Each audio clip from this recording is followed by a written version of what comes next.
How many people know the true story behind the art of riding pa'u? This was the question posed by this woman 4 years ago.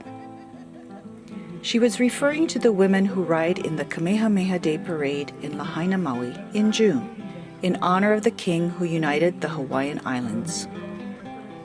Interestingly enough, Kamehameha I, also known as Kamehameha the Great, was not thrilled when he was given horses as a gift in 1803, because they cost a lot of money to care for and feed.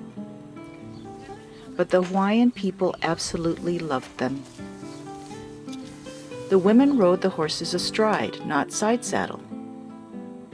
Pa'u refers to the skirt that the women wore to protect their clothing as they rode. To travel from point A to point B on horseback, the idea of wrapping was to be able to keep themselves clean. Making their way to the function, they would pick up flowers and start making themselves little leis, either for their hat or the papalis if they're wearing hats, or for the neckline. As the years evolved, it turned out to be, you use palaka, you use satin, but it was just a gabardine thing to cover your gown to go from party to party. Seen here in her riding outfit, Queen Emma was the most famous of the pa'u riders.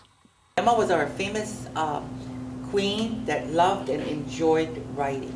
And her music lives today with Evahine Hololio for her horse Kina'u that she liked to ride. She enjoyed riding up in Nu'uanu. She continues to inspire riders today. My middle name is Emma, and which comes from Queen Emma. It means a lot to me to just keep doing this and the tradition to carry on. Artist Al Lagunero speaks about the word pa'u. So the pa'u is all about protection. And in Hawaii, the protection is not only for the body, it's for the soul and for the spirit.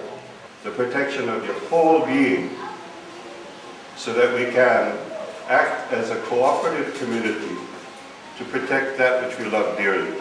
By the early 1900s, with the coming of the automobile, pa'u riding had started to die out. So the Hawaiian women formed societies to preserve the pa'u riding tradition. This marked the birth of the floral parades as we know them today. Pa'u units represent each island with color and flower. The color gray or blue with the hina is for kaho'olawe. White or brown with shell is for ni'ihau. The color green with the kukui is for moloka'i. And the color purple with the mokihana flower is for kauai. The color orange with the kaunaoa represents Lanai. The color red with the ohia lehua represents the island of Hawaii. The color pink with the lokilani represents Maui. And the color yellow with the ilima represents Oahu. Where do Maui pa'u riders ride? They ride in Hana at the festivals of Aloha Parade that takes place in October. They ride in special events such as the annual 4th of July Rodeo Parade in Makawao. And they ride in the parade that Uncovering Pa'u will feature, the parade in Lahaina that occurs on Kamehameha Day in June. The preparation for the parade is intense.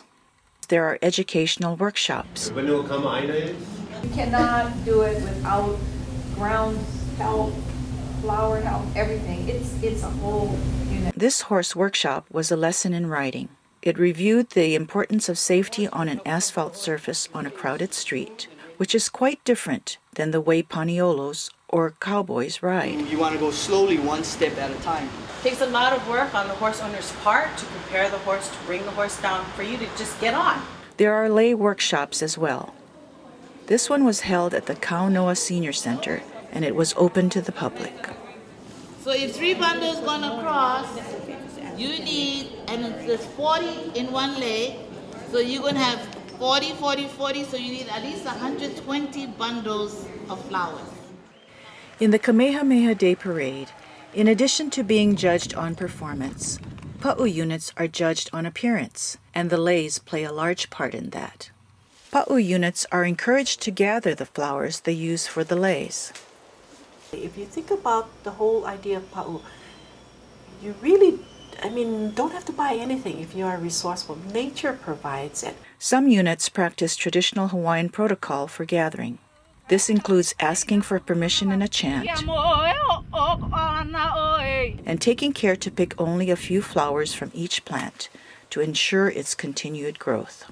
It takes literally thousands of flowers for a unit to make the leis for the princess, her attendants, the outriders, and the page, plus their horses. The process of making the leis takes days of hard work, and the entire pa'u unit works together, with lots of help from family and friends. This one we're using to incorporate this bundle, the a'ali'i.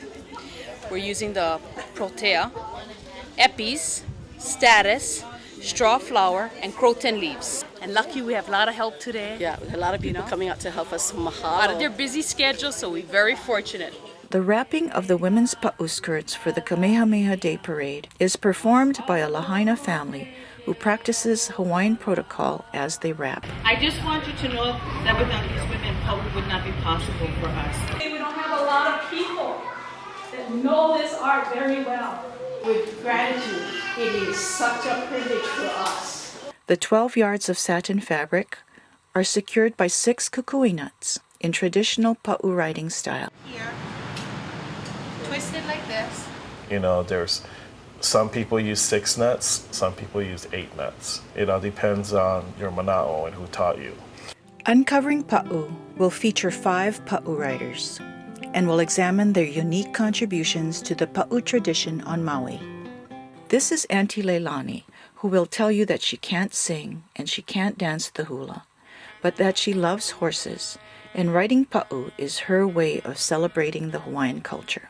After having ridden for many years as princess and then as queen, she now serves as judge and advisor. We were in the Kamehameha Day Parade in Kahului. I worked with her back in '92 when she set up our Queens unit.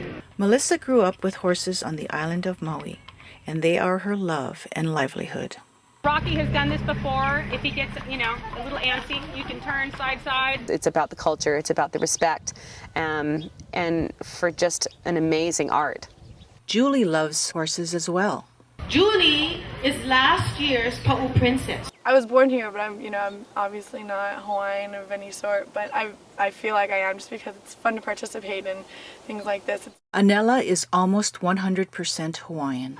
Graduating from Kamehameha schools, you would think that I would have all of this experience, but it wasn't until being the princess last year where I was able to gain all of this knowledge and experience of gathering from the land, respecting the land, asking permission. Never did that before. Rachel involves her entire family in preparing for Pa'u. I said Hawaiian comes from in here. My mom's not Hawaiian, but she has the biggest Hawaiian heart ever. The journey of uncovering Pa'u is well underway. Yes, it will be a challenge to accurately convey the Maui Pa'u riders' passion for the art. It will be a challenge to convey their joy and the joy they bring us. But at this point, there is no turning back. The Maui Pa'u riders contribute to the preservation of Hawaii's history and culture in a unique way, and their story must be told. Mahalo me ke aloha la. Mahalo me ke aloha la. Ai ko o kuia ka halawaila. Mahalo e na akua. Mahalo e na kupuna la ea. Mahalo me ke aloha la. Mahalo me ke aloha la. Mahalo.